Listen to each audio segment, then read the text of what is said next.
ፍትዋት ተኻተልቲ ሲኔማ ሰመረ ከመይ ኣለኹም ከመይ ትኾኑ ኣብ ዘለኹም ወሰናይን እፎይታ እናተመንናን ሎም እምበኣር ምስ ገዳይም ስፖርታውያን ሃገርና ኣብ ቤት ትምህርቲ ዓይነ ስውራን ኣብርሃ ባህታ ተረኺብና ኣለና መደብና እንታይ እዩ ክመስል ናብዚ ዘምፀና ምኽንያት ከንታይ ክኸውን እዩ ምሳና ሓቢርኩም ተኻተሉ ገዳይም ስፖርታውያን ሃገርና ንውሽጢ ኣትዮም ኣለዉ ብሓባር እቲ ትሕዝቶን መደብ እንታይ ከም ዝመስል ናባኹም ክነብሎ ኢና ኩሉ ግዜ ምርጫኹም ሲኔማ ሰመረ ይኹን ንሓጋዚ መደብናኻ ሼር ላይክ ሳብስክራይብ ኣይንርስዕ ሰናይ ምክታል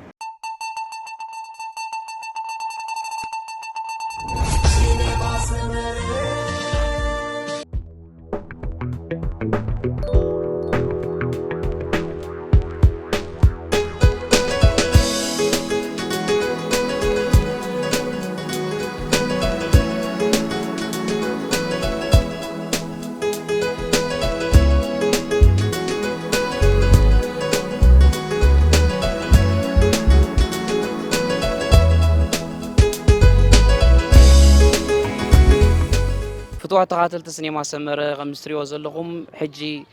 ኣብ ቤት ትምህርቲ ዓይነ ስውራን ኣብ ረሃ ባህታ ኢና ተረኺብና ዘለና ምዞም ገዳይም ስፖርታውያን ሃገርና ኢና ኣብዚ ቦታ እዚ ተረኺብና ዘለና ንምንታይ ዕላማ ኣብዚ መፂና ኣለና እንታይ እዩ እቲ መደብና ከመይ ይመስል ምስኦም እናተዘራረብና እዚ ሒዝናዮ ዘለና መደብ ናባኹም ክነብሎ ኢና መወሰናይ ምክትታል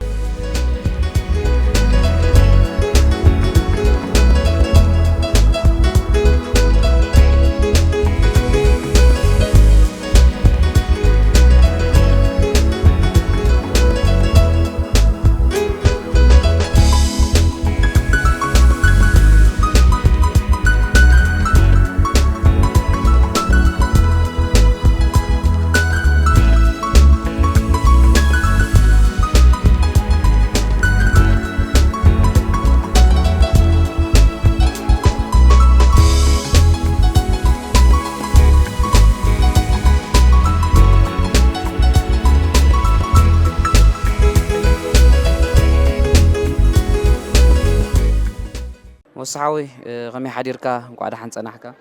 نقعد حنصنحهم زابير مسجن سلام حديره ابزي بيت تمرت عين صورة نبرها باتاينا تاريخنا زلنا كم تنفلت كم ايوم كينكا نزوم قدايم سبورتاويان عم ترناف صعق سرح تكايت صنيحكا ابزي مركب يخم مغنيات انتايو نزوم تعذبتنا قربتي مبرخ تبنا هو بقى بطعمي ناي بحكي نعناسي عين دحرك بحال كوينسي عين سيوتي بقى ناي بحكي حجي مساكن ህፃናት ኣለዉ ዓበይቲ ኣለዉ እስከ ምስኦም ውዒልና ንምፃእ ንዓለም ንሕና ስቋሒልና ንሪኣ ኣለና ድብፃሕ ንበፃሓልና እዚኣቶም ግን መሳኪን ከይተፈጠሩ ድፀልሞቶም ዓይኖም ይሞኒ እስከ ንኺድ ምስኦም ውዒልካ ምምፃእ ማለት ዓብ መንፈስ ቅዱስ ክወርደና ኢልና ብውሕድ ቁራቦ ማለት እዩ ምስኦም በቃ ንውዕል በቃ ድኾን ነገር ፅቡቅ ስለተሰማዓና نحلنا خا أبز نقوم ترخيبنا مالتي. إذا لو ما عالت نكايدو زلنا من قد خا نسلا فويتا حلنا وعرفت نركب مسؤوم وعيلنا خا عقابة سلا سمعنا نمباليوم أبز ترخيبهم زلوا قدايم سبورتاين هاجرنا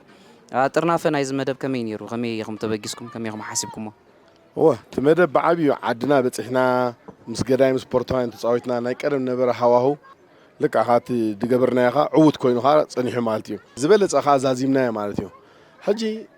نعود رايقن يوقعدي تدمت أنا يوم ناقدن حلنا دحقسو نقر نقبر سزلنا بعامنا مالتين حجز نبر كتن بالزبل نحن سامعنا مالتيو نبزي بقى نفسها سايك قبرك هذا البيت ناومتينا لنا مالتيو صبوق ناي صنعت كيزي هابنا صنيحلنا خن ملسكاينا اوكي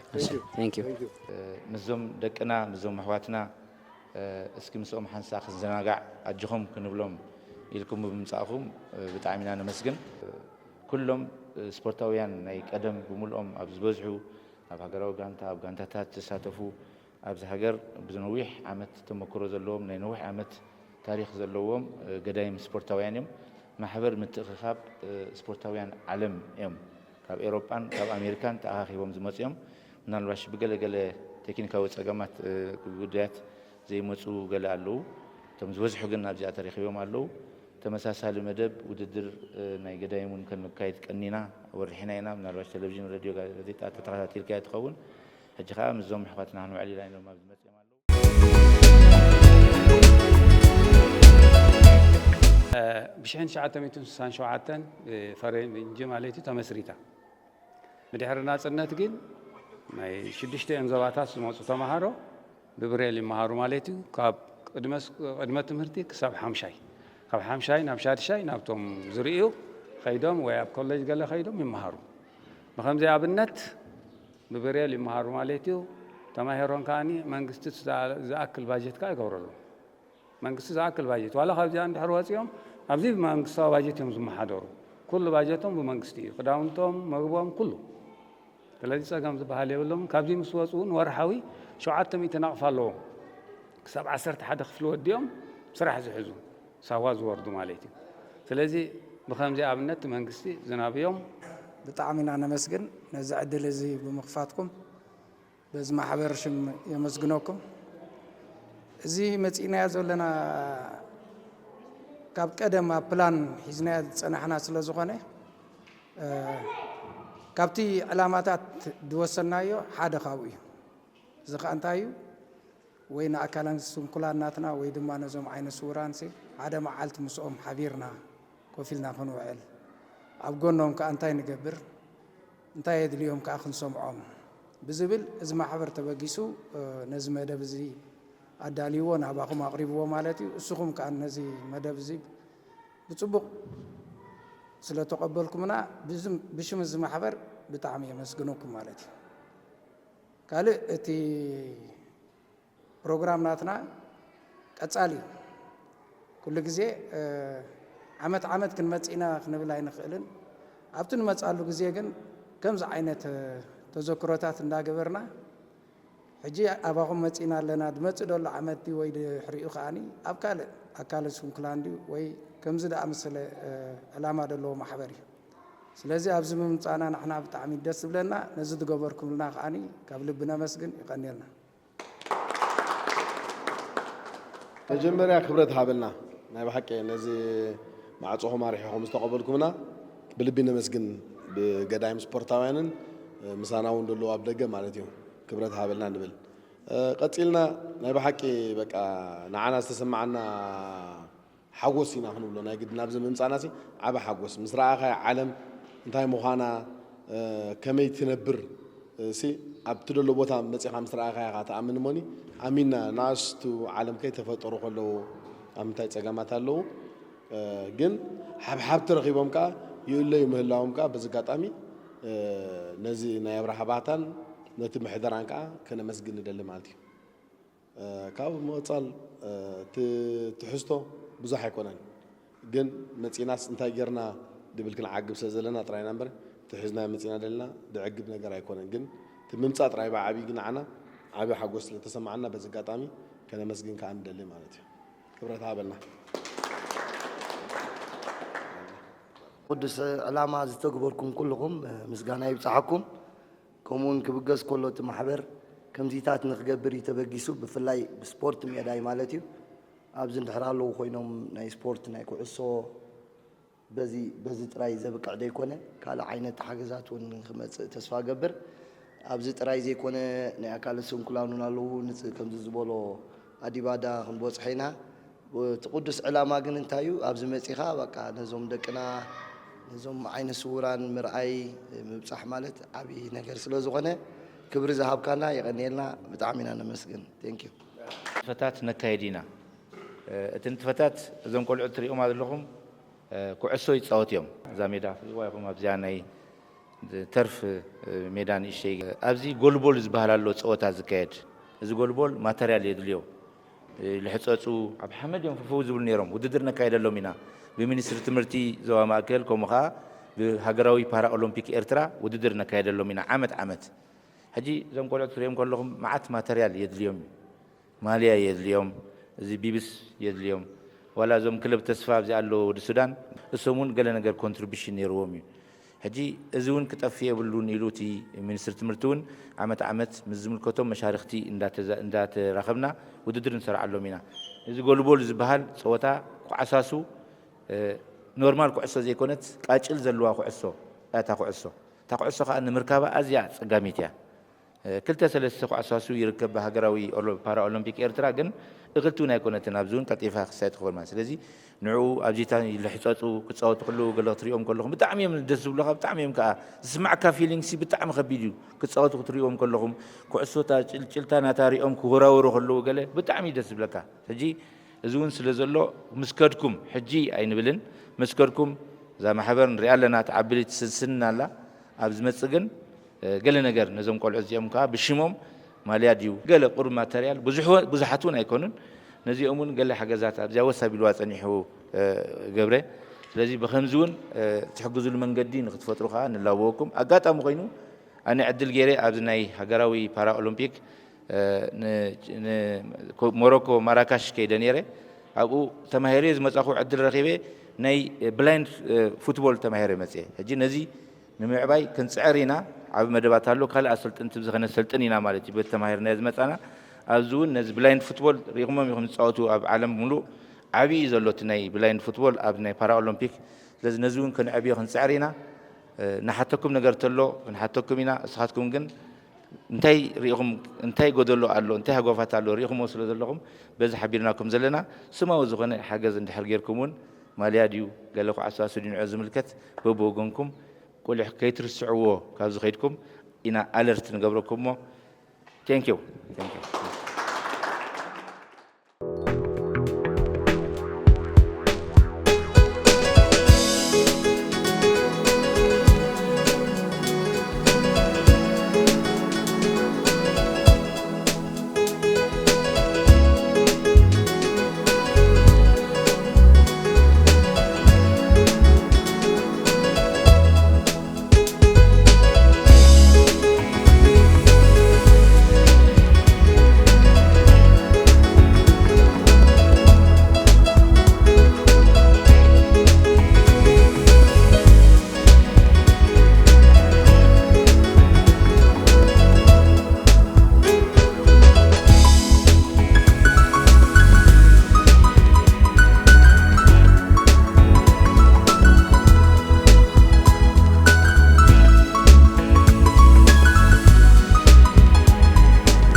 ኤርትራ ተፃወቲ ድነውን ኣብ ጋንታታት ዓበይቲ ጋንታታት ዝፃወቱ ዝነበሩ ካብ ሙሉእ ዓለም ተጠርኒፍና መፂና ንዓኹም ክንበፅሕ ደስ ስለ ድበለና ነዚ ንእሽተይ ትሕዝቶና ሒዝና ምሳኹም ክንውዕል መፂና ኣለና እሞ ይቐኒልና ንብለኩም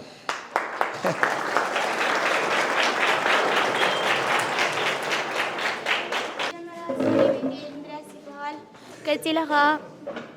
ምንስ ዝገበርኩም لنا ሰናይ ተግባር ብጣዕሚ ኢና ነመስግን ድሓር ኩሉ ሕብረተሰብ ኣብ ጎንና ከም ዘሎ ኢና ንርኢ ዘለና ትሕዝቶ ዘይኮነስ ተኣሓሳስባ እዩ ዘድልየና ስለዚ ኣኒልና ዘውፀኹም ሻይ ተካልኩም ባህል በዚ ትገብሩልና ለኩም ሰናይ ተግባር ንሕና ብጣዕሚ ተሓጒስና ስለዚ ዘጥፋኩም መሽሻ ይተካልኩም ዕድምን ጥዕንያን ይህብኩም ኣብ ትደልይዎ ብፅሑ ንሕና ኣብዚ ብምምፃእኩም ንሕና ብጣዕሚ ተሓጒስና ንሕና ከምታ ትሕግዙና ዘለኹም ንሕና ካብ ትምህርቲ ክንሕግዘኩም ኢና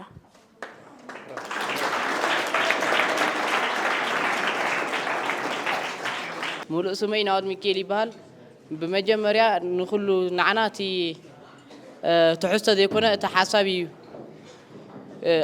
ዝያዳ ገሪምና ማለት እዩ ካብኡ ብምቕፃል በዚ ሎማዓንቲ ዝገበርኩምልና ሰናይ ተግባር ኣዝና ኢና ነመስግነኩም ዘጥፋእኩም እግዚኣብሔር ይተካልኩም ይቀኒየለይ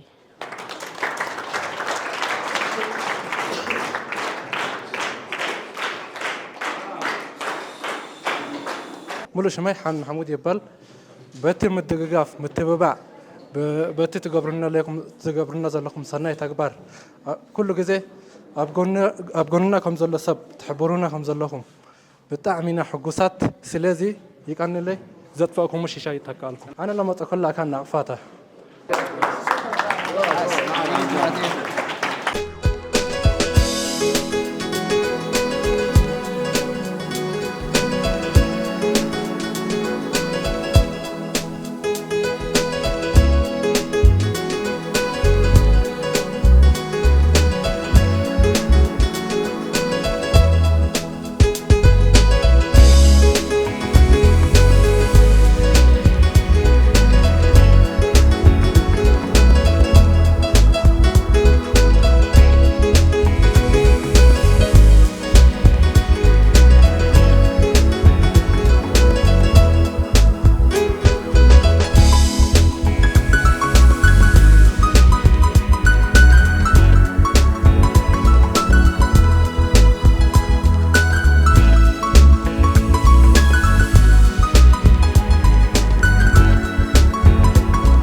أمريكان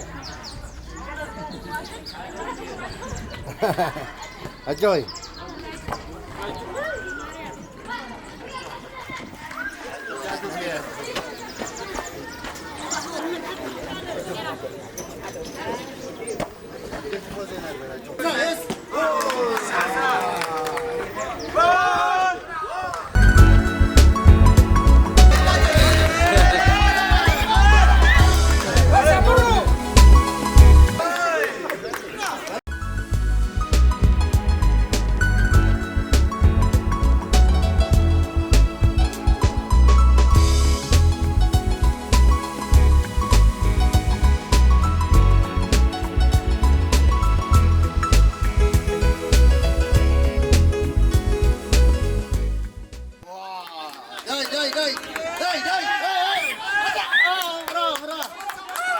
ورزة داي بون أجوي أجا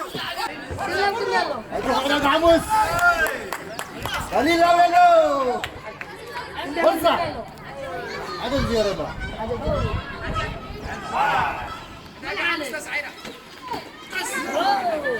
أبو حمزة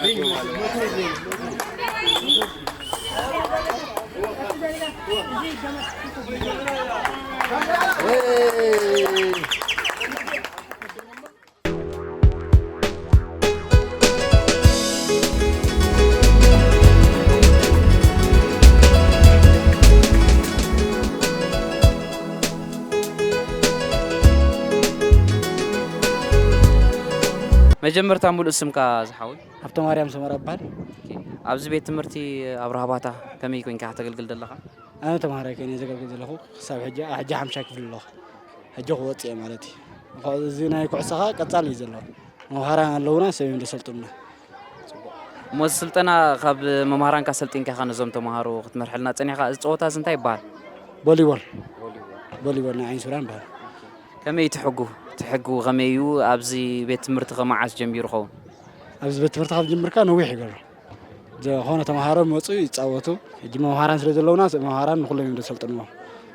تي عينت كعش فليز بلد كوينات سمعتني قلت بالدمص اللوا مثلا قوم دي حكي وا بدمص يم كمان سمع با قلالوا او خلاص كيت كلاس سده مالتي قلولونا وات قتخي بويم كاز سمعوا مو حراي سناي مكتتال غبرنا قصيلنا هنرينا تخالا يسعب له صوتا حراي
بدمت فليتوا خيدوا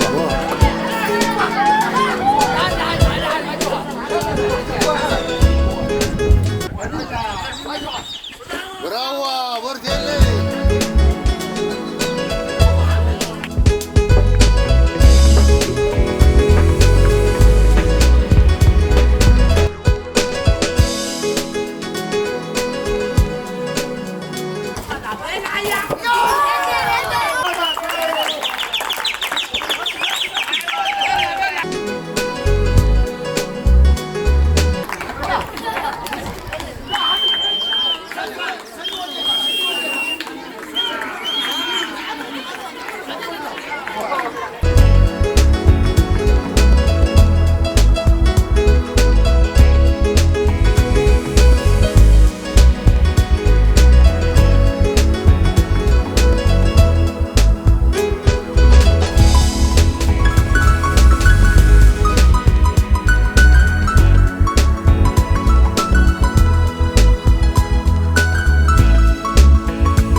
كبرات تقاتلتي سينما سمر خمسري وصنعكم اب بيت تمرتي عين سوران ابرهاباتا مزم قدايم سبورتاويان هاجرنا هنا ترخيمنا وعلنا اذا كايدو صنعنا مبصح تمهارو بيت تمرتي عين سوران ابرهاباتا ንስለ ረአይለይ ንስምዑለይ ደይኮነስ ኤርትራዊ ጭውነት ኤርትራዊ ልግሲ ኤርትራዊ ሓቡነት ኤርትራዊ ሓድነት ንምግላጽ ከምኡውን ሕልናዊ ዕረፍቲ ነዞም ገዳይም ስፖርታውያን ሃገርና ኣብ ኤርትራ በፂሕና ኣሕዋትና ደቅና ኸይረኣና ይንኸይድና ንዝብል ሓሳብ እዩ እዚ ቅዱስ ዝኾነ ሓሳብ ከዓ ንኹሉ ኣብ ደገ ዝርከብ ሕብረተሰብና ከም ተበክሶን ከም ኣርኣያን ኮይኖም ንምግላጽ ዘርኣዩና መዓልቲ እዩ ሕራይ ገዲም ተፃዋታይ ኣማኑኤል እያሱ ዓቴ እዚ መደብ ብምብፃሕ ቤት ትምህርቲ ዓይነ ስውራን ኣብርሃ ባህታ ከመይ ፀኒሑ እፎይታ ናይ ሕልና ከመይ ረኽብኩሞ ንሕና ናይ ባሓቂ ተሓጒስና ማለት እዩ ካብቲ ሓደ ድኾነ ኤርትራዊ ክገብሮ ዘለዎ ተግባር እዩ ተገይሩ ሕጂ እቲ ቁም ነገር ዝበሃል ነገር እንታይ እዩ ትትሕቶ ሒዝካ መኻድ ደይኮነሲ ኣብ ጎኖም ኣለና ኢልካ ሞራል መሃቢ ትቐንዲ እሶምን ብኡ ዓይነት እዮም ሪኦሞ ደለዉ እዚ ዝገበርኩምልና ሰናይ ተግባር ብጣዕሚ ኢና ነመስግን ድሓር ኩሉ ሕብረተሰብ ኣብ ጎንና ከም ዘሎ ኢና ንርኢ ዘለና ትሕዝቶ ዘይኮነስ ኣተኣሓሳስባ እዩ ዘድልየልና ስለዚ ኣኒልና እቲ ትሕዝቶታት ንግዚ እዩ እቲ ኣብኡ ኸይድካ ተተባብዖም ምሳኹም ኣለና ኣጅኹም ብዙሕ ክሳይ ትግበሩ ኢልካ ከተተባብዖም ከለኻ ግን እሱ ንሕልናኻ ንውሽጥኻ ንዓኻ ደስ ዝብለካ ስራሕ ስለ ድኾነ ብጣዕሚ ንሕና ከዓኒ ምስቶም ቆልዑት ናይ ባሓቂ ፅቡቅ ግዜ ኣሕሊፍና ደስ ዘብል ካብ ዝገርመካ ከዓኒ ካብ ዝተፈላለየ ብሄራት እዮም መፅኦም ሕጂ ገሊኦም ብትግረ ዝዛረቡ ኣለዉ እቶም ካብቶም ኣባላትና እውን ብትግረ ዝዛረብዎም ነይሮም ናይ ዓፋር ነይሮም ትግርኛ ነይሮም ሕጂ ኩሉ ኮሚታት ስለ ዝነበረ ከዓኒ ኣፀቢቑ እቲ ቤት ትምህርቲ ሲ እንታይ ዓይነት ፕሮጀክት ሒዙሎ ከዓ በዚ ከዓ ነቲ መንግስትና ሲ ነመስግኖ ኩሎም ኣብ ከምዚ ጠርኒፍካ ክተምህሮምን ክተብሎምን ሲ ብጣዕሚ ክብድ ብልንዲ ከምዚ ዓይነት ምዕባለታት ምርኣይና ከዓ ንሕና ብውሽጡ ተሓጒስና ማለት እዩ ኣብ መጻኢ ተሓስብዎ መደብ ገለ እንተሎ ኣብ መጻኢ ሕጂ ተገሊጹልና ኣለዉ በቶም መምሃራኖም ድኾነ ብፍላይ ኣብ ስፖርት ዝምልከት ነገራት ብዕጥቅታት ድዩ በተን ናይ ስንኩላን ፍሉያት ኩዓሳሱ ክመጻ ደለዎን ካብ ደገ ተሓቢሩና ኣሎ ንሕና እውን ነቶም ኣብ ደገ ደለዉ ብፀትና ኩሉ ሪፖርት ክንገብር ኢና ምስኦም ተሓባቢርና ከዓ ገለ ዓይነት ነገር ክንፍፅም ከም ዘለናስ ካብዚ ናይ ሎሚ መዓልቲ ርክባት ተማሂርና ኣለና እሞ ንክንገብሮ ከዓ ኣምላኽ ይሓግዝ ኣሜን ንኹላትና ሰናይ ኣብ ፅቡቕ ረኽበና ንዓመት ዓቲሓዊ